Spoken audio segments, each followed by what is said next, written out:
안녕하세요. 저는 지금은 50대가 된 고등학생 자녀를 둔 여자입니다. 이리저리 사연들을 구경만 하다가 제가 직접 저의 이야기를 쓰려니 긴장되는군요. 제가 들려드릴 이야기는 누구에게나 있을 법한 일이고 과거 남아 선호 사상이 한참 만연했을 때의 이야기입니다. 제 이야기를 듣고 많이 공감해 주실 거라 믿고 사연을 올려봅니다. 혹시라도 분노가 치밀어 오른다고 해도 이미 다 지난 이야기이고 저도 제대로 복수를 했으니 끝까지 들어주시면 감사하겠습니다. 저는 정말 어릴 때부터 남아 선호 사상에 찌든 집안에서 태어나 딸이라는 이유 하나만으로 엄청난 차별을 받으며 살아왔습니다. 오죽하면 동네 어르신들이 보다 못해 어디서 주워온 애 아니냐고 할 정도로 지독하게 당하면서 살았습니다. 그 어린 나이에도 차별로 인해 눈칫밥만 엄청나게 먹었고 저도 모르게 세상을 그렇게 습득하게 되었죠. 얼마나 차별을 당했는지 아마 여기 사연을 보러 오신 분들은 상상도 못할 겁니다. 어머니는 저를 낳자마자 시댁에서 엄청난 멸시를 받았고 아들을 낳아오라는 성화에 못 이겨 몸조리도 제대로 못한 상태에서 제 남동생을 낳았습니다. 다행히 둘째가 아들인지라 어머니에 대한 대우 또한 달라졌다고 했습니다. 저를 낳고도 몸조리는커녕 아래가 아물지도 않은 상태에서 시댁 식구 뒷바라지를 해야 해서 하혈도 여러 번 했다고 그러셨었죠. 하지만 연년생인 아들을 낳고는 몸조리도 3개월간 극진하게 받고 그제서야 사람다운 대접을 받았다고 하셨었어요. 그러면서 저에게 늘 네가 고추를 달고 왔어야 내 인생이 더 폈을 텐데 하시면서 저를 못난 사람 취급을 하셨죠. 이름으로도 차별을 받았습니다. 저는 딸이라는 이유로 다음에 꼭 아들을 낳으라고 이름을 후남이라고 지었고 아들은 귀한 존재라고 귀남이라고 지었습니다. 제가 뭐 딸로 태어나고 싶어서 그랬겠습니까? 친할머니는 정말 엄청나게 차별을 하셨던 분이셨어요. 1살 차이밖에 나지 않는 7살 동생이 몸무게 25kg를 돌파할 때 초등학교에 입학한 저는 고작 16kg밖에 되지 않았습니다. 먹는 걸로 엄청나게 차별하셨거든요. 항상 뜨끈한 고기 반찬을 동생에게는 올려주시고 혹여라도 제가 한 개 집어먹을까 싶어 제 밥그릇은 나물 반찬, 김치 반찬 앞에다가만 두셨었죠. 같이 밥이라도 먹는 날에는 갈비뼈라도 한 개 얻어 양념이라도 쪽쪽 빨아먹을 수 있었습니다만 보통은 제 밥은 나중에 식구들이 식사를 마친 다음에야 주셨습니다. 저에게는 식구들이 도란도란 밥을 먹는 시간에 청소를 해라, 네 속옷을 빨아라 하며 일을 시키셨어요. 그때가 고작 제 나이 8살 때입니다. 저는 초중고 내내 자라면서 제 옷을 단 한 번도 사본 적이 없었습니다. 아니, 사주신 적이 없다고 해야 정답일까요? 사촌들이 안 입는 옷을 물려받거나 정 옷이 없으면 동네에 있는 헌옷 수거함 있죠? 거기서 제 사이즈에 맞는 옷을 찾아와서 빨아 입으라고 하셨습니다. 남동생은 그 어릴 때부터 스포츠 브랜드부터 시작해서 중상위급 브랜드 옷을 턱턱 사주셨죠. 저는 5일장에서나 살 수 있을 법한 고무 운동화를 신고 다니는 동안 동생은 나이키며 아디다스며 각종 브랜드 신발 신상이 나오면 막 사주셨고요. 오죽하면 제 동생이 저한테 누나라고 불러본 적이 없었습니다. 당연했죠. 가족 어르신들이 그렇게나 차별하는데 동생이 제가 누나로 보였을까요? 그냥 말 못하고 시키는 대로 하는 몸종 같아 보였겠죠. 이거 해라 저거 해라 동생의 깐깐함도 제가 다 뒤집었어야만 했습니다. 자칫하다가 동생을 울리는 날이라도 오면 정말 쌀이대로 매타작을 받아야만 했습니다. 밥만 축내는 망할년. 고추도 없이 태어나서는 뭘 저렇게 처먹기는 잘 처먹는지. 저는 말라붙은 찬밥 덩어리에 김치를 먹으면서도 저런 소리를 들어야 했습니다. 동생과 할머니 손을 붙잡고 슈퍼라도 가는 날에는 너무나도 곤욕스러웠습니다. 맛 좋아 보이는 빵과 과일, 과자들이 즐비한데 제가 살 수 있는 물건은 단 한 개도 없었으니까 말입니다. 동생은 비싼 바나나를 턱턱 담고 과자들을 한아름 담아 할머니 방에 숨겨두고 거기서 몰래 하나씩 하나씩 까먹었죠. 저에게 단 한 개의 과자도 빼앗기지 않기 위해 그런 짓을 했었습니다. 저희 부모님도 똑같은 사람이었습니다. 아버지란 사람은 제게 아예 관심이 없었고, 어머니란 사람은 저를 챙겼다간 자기도 메타작 받을 게 뻔하다면서 저를 멀리했죠. 어느 날은 깡마르고 볼품없이 해진 옷을 입고 다니는 제가 불쌍했는지 슈퍼집 할머니가 저만 몰래 부르시더라고요. 아가야, 우째 이리 불쌍하게 사노. 이거 내 몰래 줄 테니께는 들키지 말고 혼자 무라. 알았지? 슈퍼집 할머니는 제게 비싼 과자를 하나 손에 쥐어주셨어요. 그게 저에게 처음으로 베풀어진 친절이었다고 하시면 믿으시겠어요? 동네 사람들은 한마음 한뜻으로 제가 주서원에 갔다면서 저를 불쌍히 여기고 몰래 도움을 주시곤 했죠. 과자를 하나 받아온 저는 방에서 몰래 과자를 뜯어먹다가 동생에게 걸렸죠. 슈퍼집 할머니가 아무에게도 들키지 말고 혼자 먹으라고 했기 때문에 나눠 먹자는 동생에게 절대로 나눠줄 수 없다고 했고, 잔뜩 성이 난 동생이 울면서 할머니에게 달려가 고자질을 했어요. 할머니는 성큼성큼 큰 발로 쫓아와 저를 혼내셨죠. 야, 이 도둑년아. 내가 너그 동생 먹으라고 사다 놓은 과자를 몰래 훔쳐간 것도 모자라서 동생이 나눠 먹자는데 그걸 안 주고 앉았나? 도둑년 아니에요. 슈퍼집 할머니가 저 먹으라고 주신 거예요. 그 짠순이 할매가 퍽이나 네 먹으라고 줬겠다. 지들 집 손주한테도 돈 내고 사 먹으라 하는 할매인데 네가 뭐 이쁘다고 니한테 그걸 주니? 진짜예요. 이거 아무도 주지 말고 저 혼자 먹으라고 줬단 말이에요. 엄마가 거짓말 치면 혼난다고 했지. 엄마는 동생과 할머니 편에 서서 오히려 나서서 저를 혼내셨죠. 그렇게 등짝을 얻어맞고 비싼 과자는 2개밖에 먹질 못하고 동생에게 빼앗겼습니다. 그날 저녁에 억울해서 밥도 못 먹고 시름시름하는 저에게 아버지란 사람은 도둑질은 나쁜 거라고 훈계를 하고 관심도 주지 않았죠. 저는 너무나도 서러웠습니다. 그렇게 유소년 시절을 버티고 버텼습니다. 어떻게든 대학은 다른 지방으로 가서 독립을 하겠다는 마음뿐이었죠. 그래도 공부는 꽤나 했기 때문에 서울에 있는 기숙사 학교도 노려볼만 하다고 생각했습니다. 하지만 그런 제 마음은 산산조각이 났죠. 수능을 치르고 온 날 예상외로 더 좋은 성적이 나와 원서를 쓰게 된 돈을 좀 보태달라고 부모님께 말씀드리니 기가 차다는 듯이 콧방귀를 끼셨습니다. 얘가 무슨 헛바람이 들어서 대학을 가겠다고 하는 거야?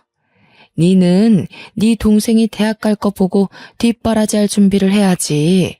어디 지지배가 대학을 가서 공부를 하겠다고 돈을 달라 할 수가 있어? 네 원서 쓸 돈도 없으면서 어떻게 등록금 내고 생활비 쓰고 하려고. 저는 말문이 턱 막혔습니다. 대학을 가겠다는 생각 자체가 틀려먹은 거라면서 저에게 동네 근교 외진 고속도로 길 앞에 있는 공장에 취직을 하라고 하더군요. 거기는 늘 사람이 부족하다고 했다면서 여태까지 먹여주고 입혀주고 했으니 그 돈을 갚아야 하지 않겠느냐 했습니다. 너무 서운해하지 말거라. 자고로 아들이 기둥이고 아들이 우리 집안을 일으킬 운명이니까는 너는 그 뒷바라지 잘만 하면 된다. 네 동생이 잘 되고 나서 설마 네 모른 척 하겠나? 그리고 어차피 네 동생이 우리도 모시고 살고 할 낀데 당연히 동생이 잘 돼야 가정이 평안한 기라. 저는 그렇게 매일 아침 셔틀버스를 타고 공장으로 출퇴근을 해야 했습니다. 동창들은 대학에 가기도 했고 재수를 하기도 했고 담임 선생님은 저의 성적을 보시고는 대학 진학을 포기한 것을 너무나도 아쉬워하셨습니다. 저는 그날 담임 선생님을 붙잡고 엉엉 울어버리고 말았죠. 집안에서 차별을 받는 것도 서러운데 성적이 잘 나와도 배우고 싶은 공부를 더 못한다는 서름은 정말 감출 수 없었습니다. 담임 선생님 또한 미리 알았으면 어떻게든 대학에 보내려고 했을 텐데 미안하다고 제 손을 꼭 잡아주시더라고요. 가족들을 제외한 타인의 뜨뜻함이 정말 너무 벅차게 슬프더라고요.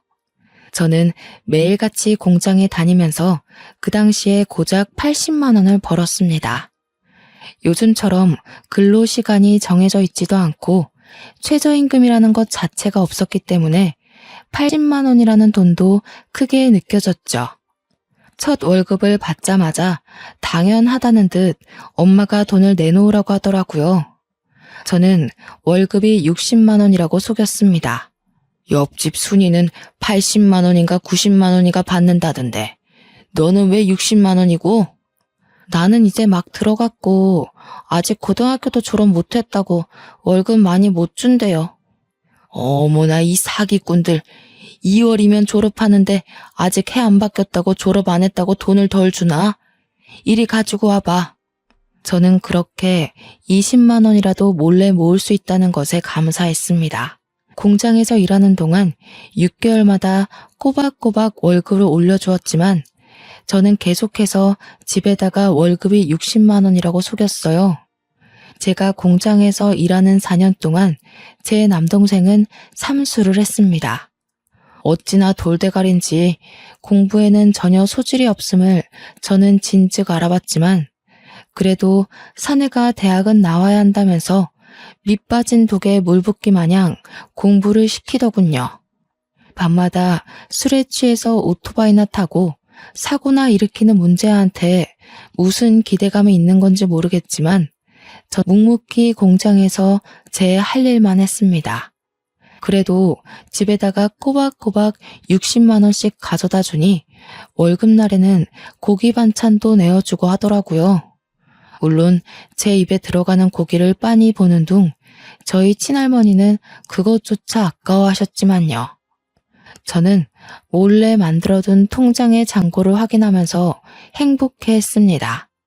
매달 20만 원씩 모았던 돈이 월급이 오르면서 저금하는 돈이 점점 많아졌죠. 그 와중에 삼수하던 동생이 지방에 있는 전문대에 추가 합격으로 입학을 하게 되었다는 소식을 들었습니다. 등록금만 내면 들어갈 수 있을 법한 그런 학교였음에도 대학에 드디어 합격했다면서 가족들은 잔치가 열렸죠. 우리 귀남이가 대학을 저쪽 지방으로 가게 돼서 이제 집을 나가 살아야 하는데 후남이 니 모은 돈 좀 있다며? 제가 돈이 어딨어요. 월급 다 엄마 드리고 있는데. 뭐라는 거야 정말. 네 은행 가서 물어보니까는 매달 붓고 있는 적금 통장 있다 하던데. 내가 그거 금액도 다 확인하고 왔으니 얻는 통장 내놔라. 은행 가서 확인을 해봤다고요? 그래. 네 그거 벌써 2천만 원 넘게 모았던데. 딱 우리 귀남이 자취방 구할 돈으로 적당하더라 얘. 빨리 돈 내놔. 저는 그렇게 아무런 힘도 못 써보고 모아둔 적금까지 들켜 빼앗기고 말았습니다. 제 돈을 가져가면서도 친할머니는 제게 쌍욕을 퍼부었죠. 더러운 년이 뒷공무니로 돈을 숨기고 있었어. 은혜도 모르는 년. 지 동생 위에 써주는 걸 감사하게 생각해야지. 어디 돈을 들고 튀려고 저 망할 년. 아주 사고나 크게 한번 나서 뒤져버려도 시원치 않을 년. 저는 정말 서러워서 목이 턱 막혔습니다. 바보같이 악이라도 한번 써봤어야 했는데 그러지도 못하고 방에서 다음날 출근 준비를 해야만 했죠. 동생은 제게 놀리듯이 잘 쓸게 한마디 하고는 집을 구하러 다녀야겠다고 방은 원룸보단 투룸이 좋겠다고 신나서 떠들고 있었습니다. 저는 다음날 퉁퉁 부은 눈으로 출근을 했고 평소 친하게 지내던 언니에게 이 모든 이야기를 털어놓았습니다. 언니는 제게 아주 잠깐 고민을 하더니 집을 탈출하고 싶으냐고, 영영 인연을 끊고 살고 싶으냐고 묻더라고요. 그러면 후남이 너 내가 서울에 있는 좋은 일자리가 하나 있는데 거기 소개시켜줄까? 서울이요? 제가 갈 수 있을까요? 응, 거기 지금 대규모로 채용하고 있어서 아마 네 경력이면 붙고도 남을 거야. 대기업 공장이라서 일은 지금이랑 비슷한데 복지도 훨씬 좋고 월급도 2배 이상일걸? 숙식도 제공되니까 집 구할 필요도 없어. 그럼 언니가 가야지 왜 저한테 소개를 시켜줘요?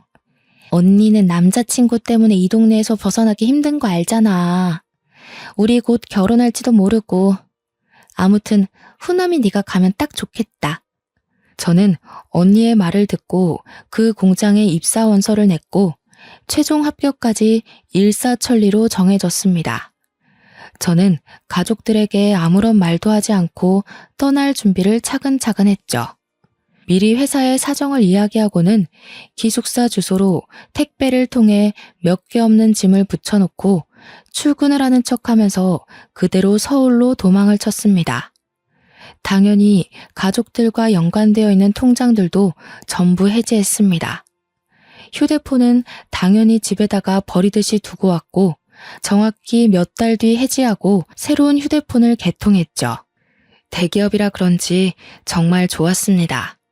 기숙사도 살던 집보다 훨씬 좋은 환경이었고 틈틈이 제가 좋아하는 공부를 할 수도 있었습니다. 일의 강도는 비슷했으나 근로 시간을 넘어서면 추가 수당이 붙어서 월급은 원래 받던 공장보다 정말 2배 가까이 받을 수 있었고요. 처음에 3교대 일을 하면서 월급 통장에 200만 원이 찍혀본 것을 보고 놀라움을 금치 못했습니다. 저는 정말 열심히 그리고 악착같이 돈을 모았습니다. 여기서는 배달 음식을 시켜 먹는 일이 드물었고 밥도 삼시세끼 다 나왔고요. 제가 뭐 옷이나 가방 같은 데에 돈을 쓰는 사람도 아니었기 때문에 고스란히 월급 자체가 적금이나 다름없었습니다. 그러다가 공장에서 남자를 한 명 알게 되었습니다. 저와 같은 교대조 사람은 아니었고 그분은 관리직으로 입사를 해서 저처럼 단순 노동을 하는 것이 아닌 인사팀 쪽에서 사람들 관리하는 사람이었습니다. 훤칠한 키에 다부진 몸, 얼굴에 큰 흉터가 있어 조금 무섭게 생긴 사람이었지만 성격만큼은 온순한 사슴 같은 남자였죠. 알고 보니 남자는 꽤 유명했던 태권도 선수였더라고요. 저는 TV를 제대로 본 적이 없어서 초면이었지만 회사 내에서는 유명인이나 다름없었습니다. 전국체전에서 메달을 딴 적도 있는 사람이라고 했어요. 얼굴에 큰 흉터도 운동하다가 생긴 상처라고 하더라고요. 하지만 발목에 심한 부상을 입고 더 이상 태권도를 할 수 없어서 대기업에서 특기자로 취직하게 되었고 전혀 상관은 없지만 이곳 인사팀에서 일을 하게 되었다고 설명해 주더라고요. 당연히 연애라고는 전혀 모르던 제게 그의 친절함은 더욱 과하게 다가오게 되었고 저는 순식간에 그 남자에게 온통 제 마음을 빼앗겨버리고 말았습니다. 그 사람 또한 저의 가정사를 듣고 나서 같이 아파하면서 저의 마음을 다독여 주었죠. 저희는 그렇게 같은 공간에서 사내 연애를 하게 되었고 제가 서울로 도망친 지 3년 만에 그 남자와 함께 가정을 꾸리기로 약속을 하게 되었습니다. 그의 집으로 인사를 드리러 간 날 저는 그 어느 때보다 더 긴장하고 두려움이 앞섰습니다. 저의 가정사를 대충 이야기는 드렸다고 했지만 솔직히 제가 부모라면 저 같은 애는 며느리로 받아들이고 싶지 않을 것 같았거든요. 하지만 제 예상은 아주 산산조각이 났습니다. 제가 시댁에 발을 들이자마자 너무나도 잘 왔다면서 저를 반겨주는 시부모님 때문에 저는 제 의도와 전혀 상관없이 눈물을 펑펑 쏟고 말았거든요. 아가, 그동안 너무나도 고생 많았다. 세상에, 나도 어릴 때 줄줄이 동생들을 키우면서 힘들었었는데 우리 아가는 그런 차별로 얼마나 힘들었을까. 그런 건 흠이 아니라 세상을 꿋꿋하게 견뎌냈다는 휘장 같은 거지. 이제 우리 가족이 되면 내가 사돈댁에서 차별했던 것만큼 아가를 생각하고 살피면서 같이 맞춰갈 수 있도록 노력할게. 그렇게 말씀해 주시니 제가 눈물을 멈출 수가 없어요. 너무 감사합니다, 어머니. 저는 솔직히 반대하셔도 할 말이 없다고 생각했어요. 이렇게까지 환대를 해주시니 제가 어떻게 더 기쁠 수 있을지. 하지만 지금 제가 도망치듯 집을 떠난 터라 부모님께서는 제가 어디서 뭘 하는지 모르세요. 그렇게 차별을 받고 자랐으니 알리고 싶지 않은 게 당연하지. 우리는 그걸 흠으로 잡을 생각 없다. 아가가 하고 싶은 대로 하렴. 혼주석이야 비워두어도 전혀 부끄러울 거 없단다. 저는 시댁 식구들의 배려로 혼주석을 비운 채 결혼을 진행할 수 있었습니다. 저는 딱히 초대할 만한 친구들도 없어서 결혼식을 약소하게 진행하고 싶었지만 시아버지께서 워낙 사업을 크게 하시기도 하셨고 남편 손님들도 꽤 많아서 성대하게 치러졌어요. 그래서 저는 지금 회사에 취직할 수 있도록 도와준 고향 언니를 초대하였습니다. 오랜만에 연락이 닿은 언니는 너무나도 축하한다면서 저의 결혼식에 남편과 한달음에 달려왔습니다. 제가 그간 고생했던 것도 알고 있었기 때문에 눈물을 글썽이며 진심으로 저의 결혼식을 축하해 주었어요. 언니는 아직도 그 공장에 다닌다며 아주 짧게 회포를 풀고는 저희 부모님의 소식도 간략하게 전해주었습니다. 너 그렇게 서울로 떠난 다음에 아주 난리가 났었어. 앞으로 돈은 어쩌냐고, 누가 벌어오냐고 소리치면서 회사까지 찾아와서는 너 어딨냐고 난리 나고, 아무도 모른다고 나도 모른다 잡아떼니까 공장에 한 일주일 동안 너 기다린다고 매일같이 찾아왔었다. 네 동생은 학교도 자퇴하고 집으로 들어오더니 보증금도 다 먹고 노느라 까먹었다고 돈 내놓으라고 난리치고 너네 할머니도 시름시름 앓다가 돌아가셨어.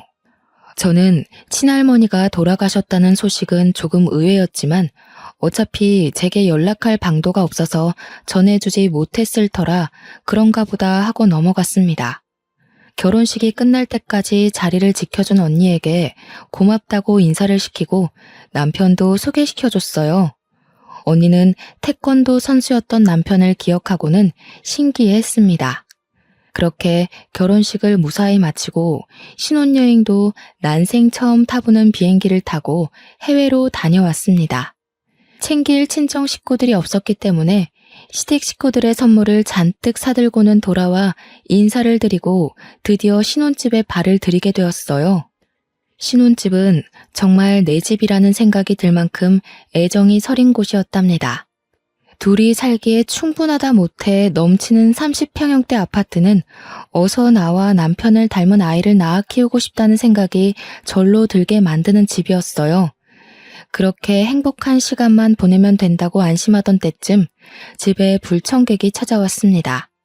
고향 언니가 제 결혼식에 다녀온 뒤 동네 친구들에게 제가 태권도 선수였던 남편과 결혼하게 된 이야기를 했는데 그게 전달되어 동생한테까지 들어가게 된 것이었어요. 동생은 당연히 인터넷에 남편 이름을 쳐보았고 근황 기사에 한 줄 짤막하게 뜬 저희 결혼 소식을 보고는 수소문해서 찾아오게 된 것이었습니다. 저는 집에 방문할 사람이 없어 누군지 몰라 문을 벌컥 열었다가 잔뜩 심술이 나 있는 엄마와 동생을 보고는 소스라치게 놀랐죠. 어릴 때 당했던 정신적으로 육체적으로 힘들었던 그 기억들이 떠오르면서 저는 현관 앞에서 굳어버렸어요.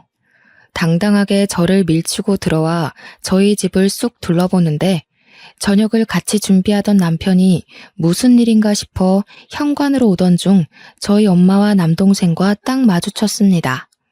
집도 좋은데 얻었네. 망하려니 네 동생 버리고 가서 악착같이 벌어다가 이런 집을 샀어? 너 그렇게 도망간 다음에 네 동생이고 우리 가족이고 얼마나 힘들었는지 알아? 키워준 은혜도 모르는 년이 도망가더라도 매달 생활비는 보내야 할 거 아니야? 제가 그 정도 했으면 됐죠. 뭘 더 바라시는 건지 모르겠네요. 제가 모아둔 돈 싹 털어서 동생 자취방까지 얻어줘 놓고 제가 뭘 어쨌다고 여기까지 찾아와서 이러세요? 이제 나도 늙고 힘에 부쳐서 딸이 해주는 밥 얻어먹고 살아야겠다. 여기 집에 방도 많은데 우리 방 하나 내어주면 아주 살기 좋겠어. 아, 그래. 자네가 내 딸과 결혼한 그 누구라고? 이름이 뭐랬지? 인사가 늦었습니다. 김동민입니다. 그래, 김서방. 자네도 그러는 거 아닐세? 집이 기우는 집안이라 해도 그렇지. 결혼할 때 당연한 수순으로 해와야 하는 게 있는데 쏠랑 내 딸만 데려가면 끝인가? 앞으로라도 우리한테 효도한다고 생각하고 같이 살면 되겠구만. 더는 못 듣겠으니 이만 나가주세요. 안 나가면 경찰에 신고할 거예요. 진짜 듣다. 서울에 아파트 가진 게 유세라고 거참 빡빡하게 군다. 가족들이 올라왔으면 하다못해 갈비라도 대접해야지. 누나가 그렇게 못되게 구니까 가족들이 누나를 안 챙긴 거야. 알어? 저는 정말 화가 머리끝까지 차올라서 견딜 수가 없었습니다. 그동안 당했던 일들이 주마등처럼 스쳐 지나가면서 소름이 돋을 정도로 힘들었는데 내가 못되게 굴어서 가족들이 나를 그렇게 대한 거라고 쉽게 말하는 남동생을 보니 더 이상은 말을 섞어서는 안 될 종자들이라는 생각이 들어 제발 나가라고 소리를 질러댔어요. 저의 히스테릭한 모습을 처음 본 남편도 놀라서 저를 끌어안고 진정시키려고 노력했죠. 제가 큰 소리를 내니 엄마 남동생도 무척 당황한 듯한 얼굴을 하더라고요. 귀 아프게 소리는 왜 질러대? 후남이 너 앞으로는 우리 집에 매달 생활비도 보내고 너 일하는 공장이 대기업이라며? 거기에 네 동생 자리도 하나 만들어서 꽂아주면 되겠다. 안 그래도 우리 기남이가 제대로 직장 생활도 못하고 지금까지 놀고 먹고 있는데 이제는 슬슬 독립할 준비도 해야지. 제 나이가 벌써 28살인데 동생은 27살을 먹도록 일 한 번 하지도 않고 집에서 놀고 먹었다는 게 정말 어이가 없었습니다. 적어도 전문대조차 졸업도 못했으면 어디서 기술이라도 배워서 노동이라도 해야 하는 것 아니겠습니까? 아직까지도 부모 품에 쌓여서 제 앞길 하나 제대로 못 보는 동생이 너무나도 한심하게 느껴졌습니다. 근데 김서방 얼굴에 그 흉터는 패싸움이라도 하다가 생긴 건가? 우리 귀남이 이야기 들어보니까 힘 좀 쓰던 사람이라고 하던데 운동을 열심히 한 게 아니라 어디 양아치 무리들이랑 노느라 힘쓴 거 아닌가 싶네. 남편은 정말 황당하다는 얼굴을 했지만 그래도 딴에는 제 엄마라고 제 가족이라고 앞에선 대놓고 아무 말도 못하더라고요. 저는 더 이상 감정을 소모하고 싶지 않아 이만 돌아가시라고 등을 떠밀었습니다. 내가 이 집 시세 찾아보니까 강남이라고 20억 원 하더라. 그니까 이 집 팔아서 우리 반 떼주고 누나 살고 그래도 되겠네. 나가는 뒤통수를 한 대 치고 싶었지만 저는 아무 말도 하지 않고 그 둘을 내쫓은 뒤 문에 걸쇠까지 걸어 잠궜습니다. 남편에게 너무나도 미안한 마음이 들어서 눈물이 쏟아질 것만 같았어요. 그런 제 마음을 누구보다 잘 아는 남편이 저를 꼭 안아주면서 다독여줬습니다. 고생 많았겠다. 너무 힘들었겠다 하면서 저를 토닥여주는 손길에 눈물을 펑펑 쏟아냈습니다. 당연히 이 이야기는 시댁에도 흘러가게 되었고 시부모님은 저보다 더 분노하셔서 다음에는 꼭 경찰을 부르라고 하셨습니다. 하지만 그 행복도 정말 잠시였습니다. 집 현관문 앞에서 주구장창 저를 기다리고 있는 거머리 같은 가족들의 얼굴을 보면 고된 일을 끝내고 집으로 돌아가는 가벼운 발걸음이 갑자기 무거워지곤 했습니다. 제게 당당히 저녁밥을 내놓으라고 요구하는 그 뻔뻔함에 치가 떨렸고 저는 첫날 이후로 절대 집에 발을 들이지 못하게 온몸으로 막아섰습니다. 결국 엄마는 제게 바라던 것이 있었는지 이야기 좀 하자고 저를 붙잡더군요. 이 아빠가 이제 늙어서 돈도 못 벌어오고 귀남이는 아직 할 줄 아는 게 없어서 취직도 안 되니까 우리 귀한 아들 쫄쫄 굶어 죽을 수는 없으니 뭐라도 배워야 먹고 살 텐데 말이야. 그러니까 네가 누나로서 좀 도와주고 해야 되지 않겠니? 그래서요? 저희 회사는 제가 취직시켜주세요 한다고 취직할 수 있는 회사가 아니에요. 당연히 저도 면접을 보고 들어온 거고 귀남이도 취직하려면 취업 준비를 해야죠. 무작정 이럴 게 아니라요. 그래, 그 취직 준비. 그거 하려니까 돈이 좀 필요하다. 돈 좀 다오. 저는 취업 준비를 하는데 무슨 돈이 필요한지는 모르겠지만 매일같이 찾아오는 스트레스를 겪는 것보다 차라리 돈을 쥐어주는 게 편할 것 같았습니다. 저도 결혼하느라 돈 다 써서 돈 없어요. 하지만 이 돈을 마지막으로 앞으로 저와의 인연을 끊겠다고 약속하시면 어떻게든 마련해 볼게요. 나도 너같이 은혜도 모르고 가족도 모른 척하는 망할년이랑 인연을 이어가고 싶은 생각 없다. 3천만 원 정도만 해와.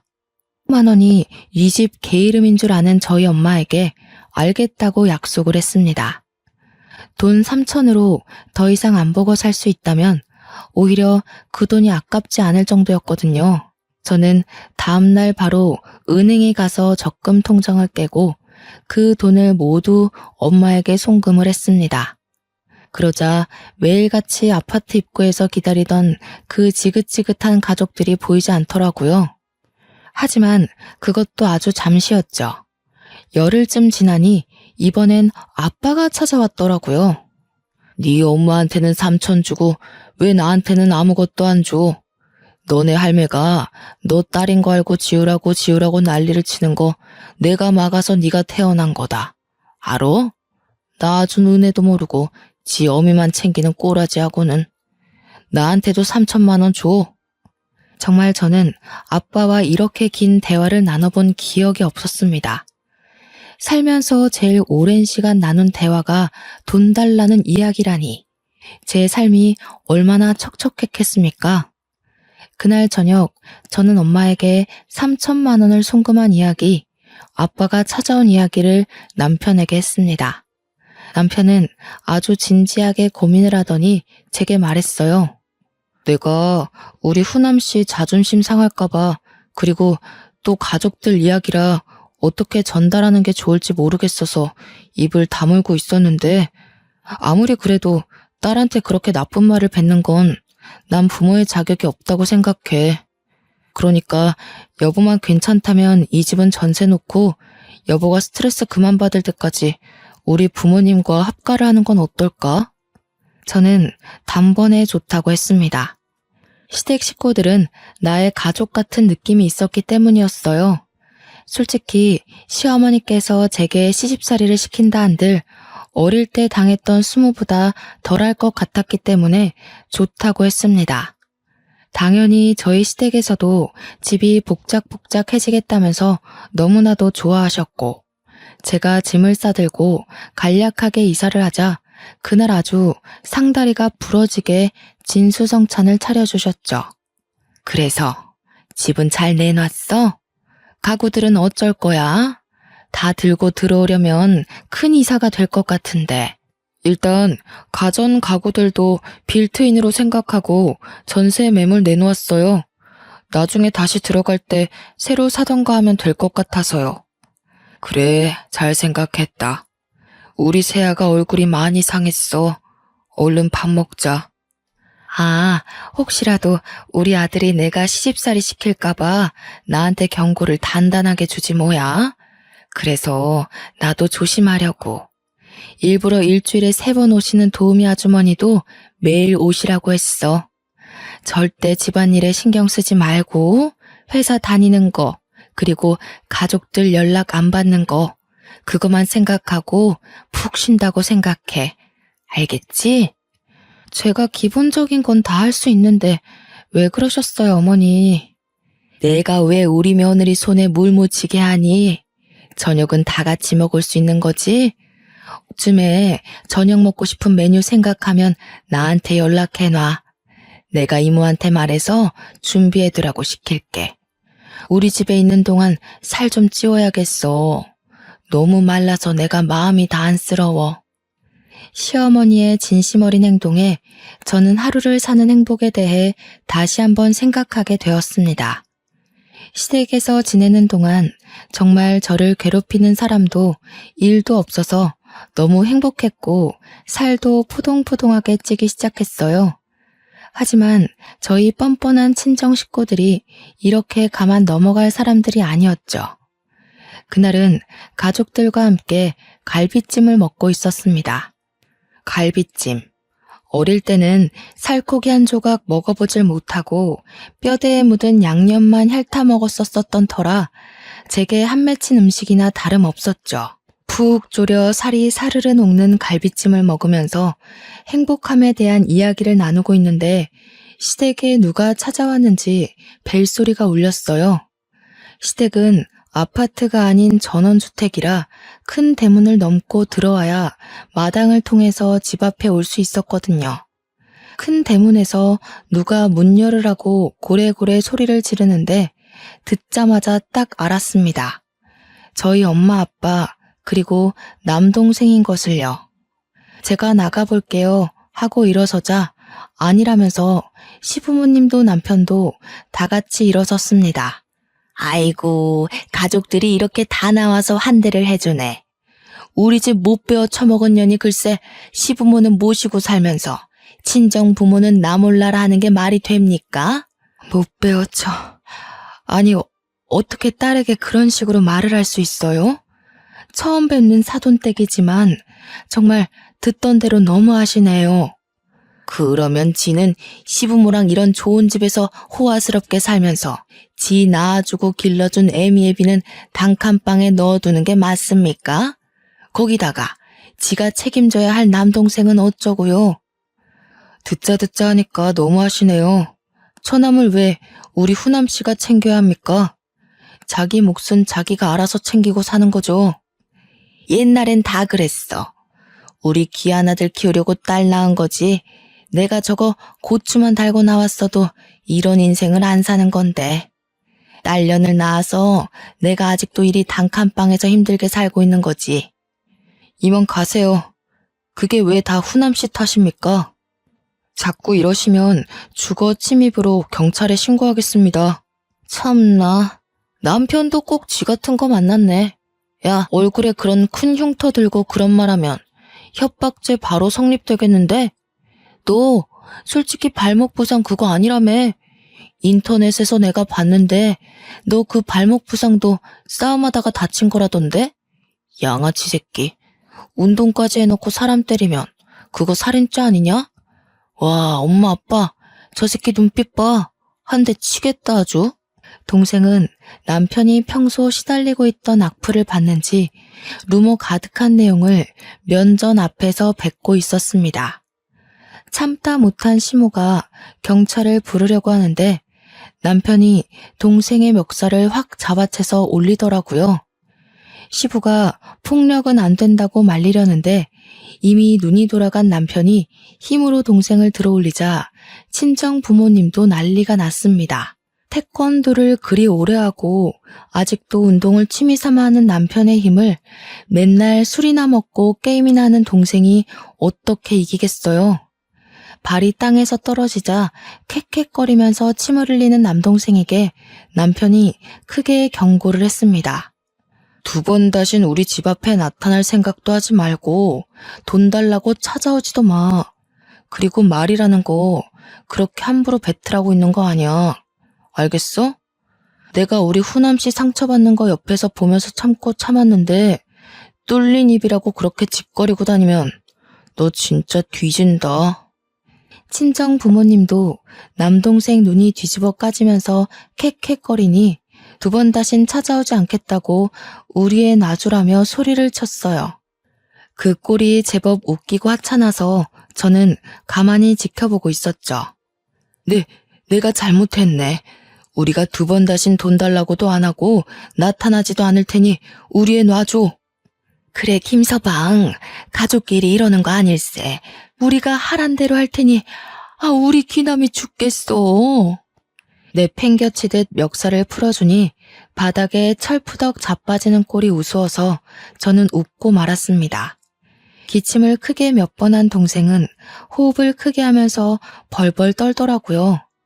살면서 그런 취급을 받아본 적이 없으니 꽤나 놀랐을 겁니다. 뒷공문이 빠지게 돌아서는 세 명의 모습을 보니 속이 참 시원하더라고요. 시아버지는 한 번만 더 찾아오면 경찰을 부를 거라고 뒤통수에 대고 소리를 쳤고, 시어머니는 제 손을 꼭 잡아주었습니다. 남편은 저보고 식어버린 갈비찜을 어쩌냐며 매일 다시 먹자고 아무렇지 않게 이야기하더라고요. 참 든든했어요. 그렇게 저희는 시댁에서 전세 기간이 끝날 때까지 2년을 지냈고, 그 이후에 다시 저희 둘만의 보금자리로 돌아왔습니다. 시간이 흐르고 흘러 제 나이가 30 중반에 다다르자 시댁에서도 슬슬 아이를 기다리는 눈치더라고요. 그래서 저희는 이제 아이를 낳자는 계획을 세우고, 저는 10년을 넘게 다닌 회사도 퇴직을 하기로 마음먹었습니다. 하지만 행복함이 오래 지속되면 그만큼 불안함도 따르는 법이었죠. 근 5년 만에 다시 친정엄마가 제 앞에 나타나더라고요. 저는 치가 떨려서 상종도 하고 싶지 않았습니다. 저에게 남편은 어디 갔느냐고 넌지시 물어보는 게 낌새가 조금 이상해서 왜 그러시냐 반문을 했습니다. 우리 귀남이가 그 간암이라서 간이식을 받아야 한다고 하는데. 저는 아주 기가 막혔습니다. 정신 못 차린 동생이 매일같이 술 처먹고 게임만 하고 담배만 피우다가 간암에 걸리고 만 것입니다. 간암에 걸린 동생을 위해 친정 가족들 모두 검사를 했지만 유일하게 일치했던 아버지는 몸이 이미 노쇠하여 이식을 할 수 없다고 하더라고요. 결국 저에게까지 간이식을 위해 찾아온 것이었습니다. 저는 절대 이식 못 해줍니다.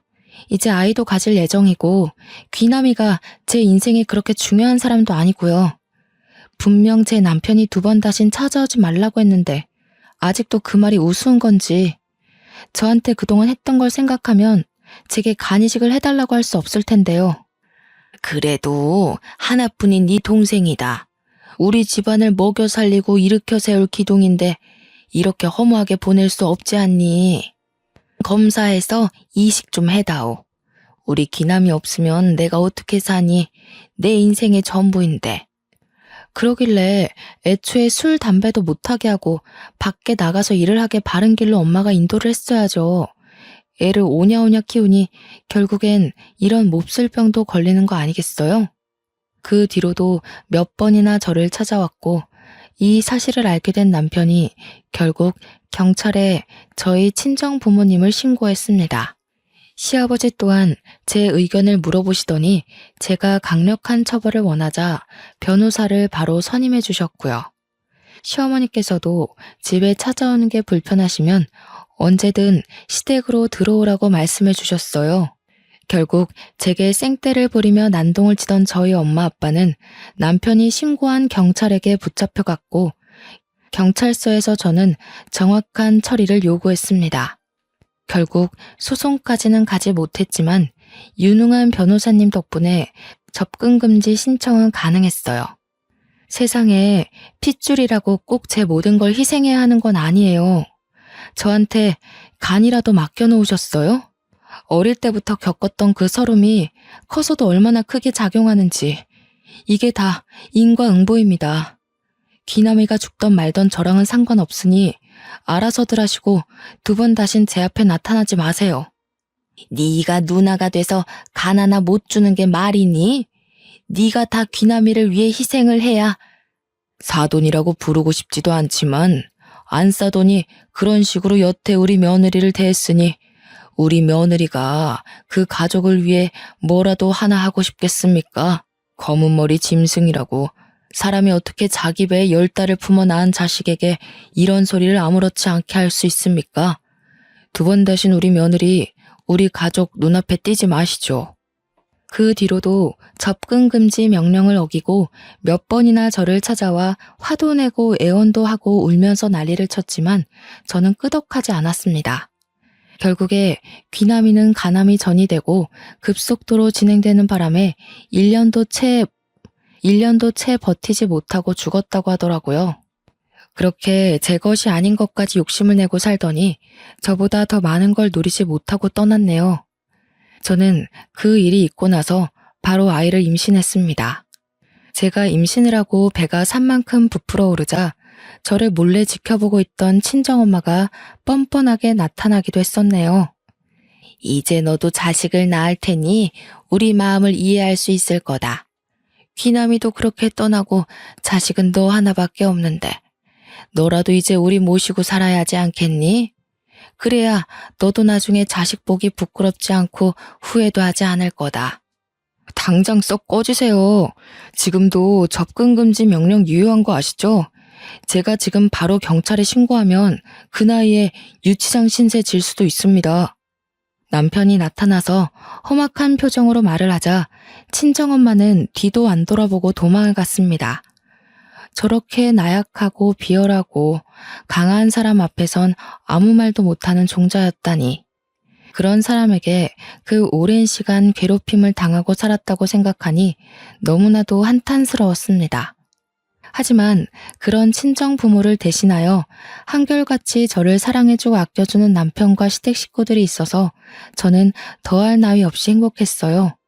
저는 아주 순산을 했고 그렇게 낳은 아이가 벌써 고등학교에 진학했습니다. 그 이후로 친정 부모님이 어떻게 사는 뭘 하고 사는지 소식은 전혀 들리지 않네요. 오히려 다행이라고 생각합니다. 나이가 들고 나니 그들의 행동이 이해는 가지 않지만 불행하게 사는지 불행한 마음은 조금 들거든요. 하지만 제 곁을 지켜준 가족들 덕에 마음을 다잡고 하루하루 감사하게 살고 있습니다. 제 사연이 어떠셨나요? 속이 조금 후련하신가요? 저는 지금 너무나도 행복하답니다. 지금까지 제 이야기 들어주시고 공감해 주셔서 감사합니다. 모두 행복한 하루 보내세요.